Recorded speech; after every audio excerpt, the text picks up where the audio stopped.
It's amazing to think that in the mid-1950s, we were paying the equivalent of over 2,000 modern-day US dollars for relatively small, black and white TVs that required you to fight with a finicky antenna.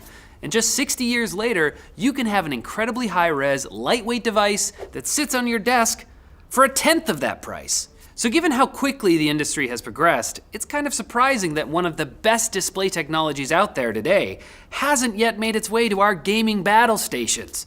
I'm talking, of course, about OLED screens, which are common in both televisions and smartphones thanks to their incredibly good color reproduction, deep blacks, and high contrast. So consider this. There are plenty of big TVs and tiny phones with OLED screens, so why can't we figure out how to put them into medium-sized computer monitors?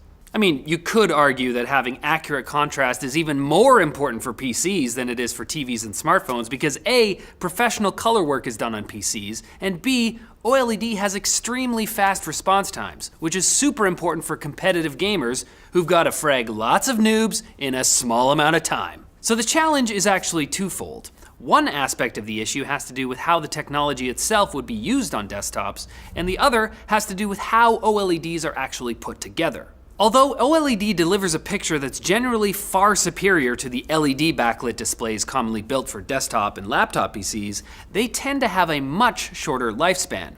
The organic materials that allow the pixels in an OLED display to generate their own light simply don't last as long as the backlights in a more run-of-the-mill LED screen. More specifically, blue subpixels tend to burn out much more quickly than red or green ones due to their chemical makeup. So after about 14,000 hours, blue OLED subpixels will only be about half as bright as they originally were. The red and green subpixels degrade much more slowly, leading to your monitor displaying some very funky looking colors. And not the good kind of funky.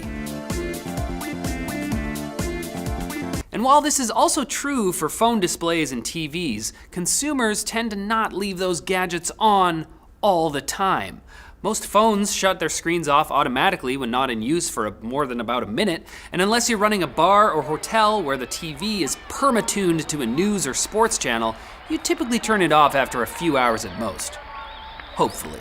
This isn't the case with computer monitors, as they tend to be just left on for much longer periods of time, which would hasten the death of those OLED pixels. The fact that we leave our monitors on for such a long time also leads straight to the other practical challenge: burn-in.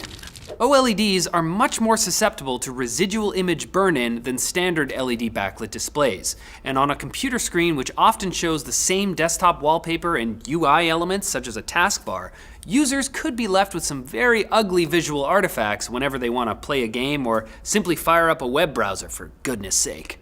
But even if consumers were careful to use screensavers and turn off their monitors as soon as they're done using them, it isn't just user behavior that's kept OLED screens off of our desktops.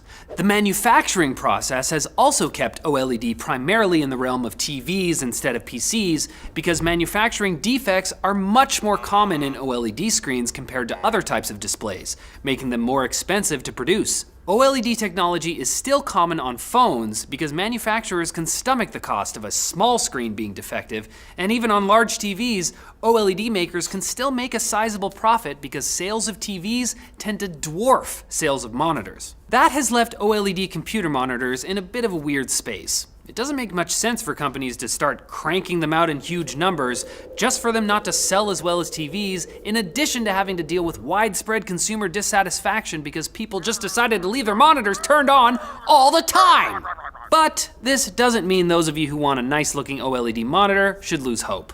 Not only are there now a few OLED monitors and laptops on the market, albeit at higher prices, but the industry is working on finding ways to increase manufacturing efficiency and OLED longevity, including everything from printing the pixels onto a substrate inkjet style to using slightly different molecules to produce light and color. Hopefully in the near future, this great piece of tech will find its way onto desktops around the globe. But if it doesn't happen, nothing's stopping you from just plugging your 60-inch OLED TV into your computer and kicking back. Except maybe your desk size.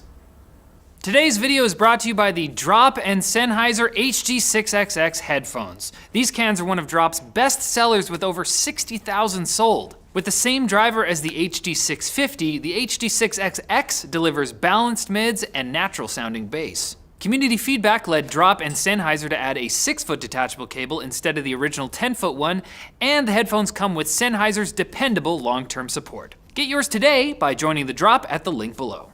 Alright, thanks for watching this video, guys. Like the video if you liked it, dislike it if you disliked it. Check out our other videos, comment below with video suggestions, and don't forget to subscribe and follow us for more TechWiki videos just like this one, except about something different.